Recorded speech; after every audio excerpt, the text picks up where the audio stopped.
একটি নির্দিষ্ট দিনে প্রত্যেক শ্রেণীর শিক্ষার্থীরা বাগানটি পরিষ্কার করতে একত্রে কাজ করে।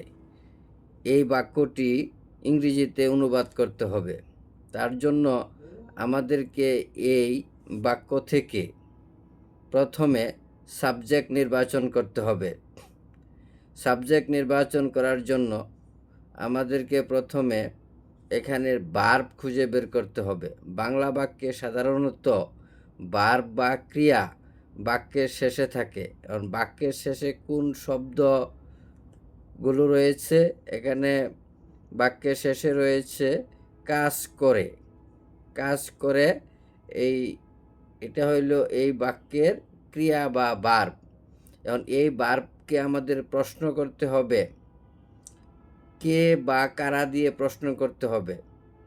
তাহলে এইখানে আমরা যেহেতু শিক্ষার্থী আছে, তাই আমরা শিক্ষার্থীকে আমরা প্রশ্ন করব।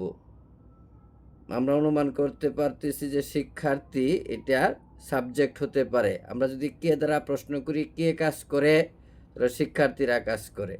আবার যদি প্রশ্ন করি কারা কাজ করে, তাহলে আসবে শিক্ষার্থীরা কাজ করে।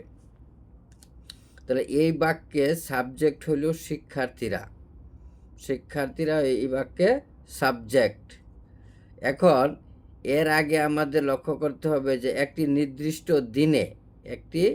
নির্দিষ্ট দিনে এই অংশটুকুর ইংরেজি আমরা আগে করে নিতে পারি, পরে করলেও হবে। এই অংশটুকুর ইংরেজি আমরা আগে করে নেই।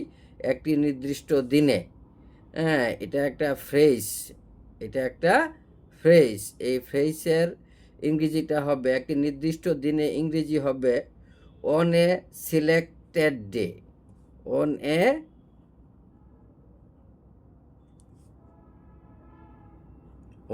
এ selected day.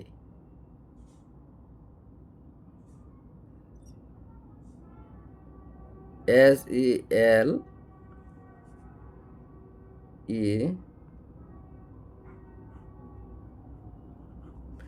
on a selected day। একটি নির্দিষ্ট দিন ইংরেজি হইল অন এ সিলেক্টেড ডে। এরপরে আমাদের বসাইতে হবে কি? সাবজেক্ট। আমরা কি পাইছিলাম? সাবজেক্ট শিক্ষার্থীরা। শিক্ষার্থীরা ইংরেজি কি? স্টুডেন্টস।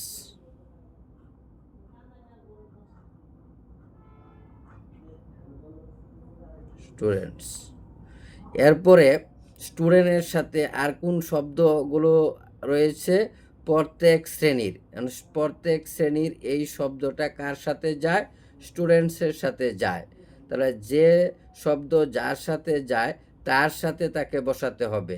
তাহলে প্রত্যেক শ্রেণীর ইংরেজি কি? মানে প্রত্যেক শ্রেণীর বলতে এইখানে আমরা লিখতে পারি student of is class. Student of is class মানে প্রত্যেক ইংরেজি কি? ইস, আর শ্রেণী ইংরেজি হইল ক্লাস। তাহলে স্টুডেন্ট অফ ইস ক্লাসও লিখতে পারি, অথবা স্টুডেন্টস ফ্রমও লিখতে পারি। Students from class.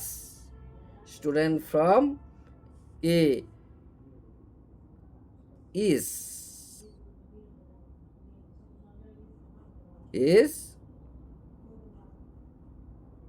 ক্লাস। তাহলে আমরা পাইলাম কি? যে প্রত্যেক শ্রেণীর শিক্ষার্থীরা ইংরেজি কি? Students from is class.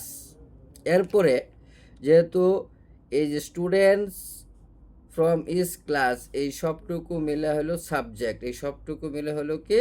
Subject. প্রত্যেক শ্রেণীর শিক্ষার্থীরা, এই সম্পূর্ণটাই হলো সাবজেক্ট। সাবজেক্টের পরে আমাদের কি বসাইতে হয়? ভার্ব বসাইতে হয়। কাজ করা ইংরেজি কি? ওয়ার্ক। তাহলে আমরা ওয়ার্ক বসাই। ওয়ার্কের সাথে কি কোনো শব্দ যাবে কিনা সেটা আমরা দেখি। একত্রে কাজ করে, তাহলে একত্রে শব্দটা কার সাথে যাবে? ওয়ার্কের সাথে যাবে।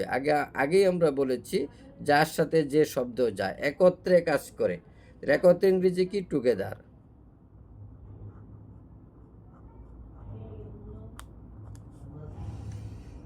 এরপরে বাকি রইল কোন অংশটুকু? বাগানটি পরিষ্কার করতে। যেতে, খেতে এরকম যদি থাকে তাহলে আমরা বসাবো to plus verb, to plus ভার্বের প্রেজেন্ট ফর্ম, টু প্লাস ভার্বের প্রেজেন্ট ফর্ম বা বেস ফর্ম। তাহলে আমরা লিখি পরিষ্কার করতে টু ক্লিন, টু ক্লিন। কি পরিষ্কার করতে? এখন কোন শব্দটা রয়েছে? বাগানটি। বাগানটি কার সাথে যাবে? এই বাগান শব্দটি কোন শব্দের সাথে বসবে?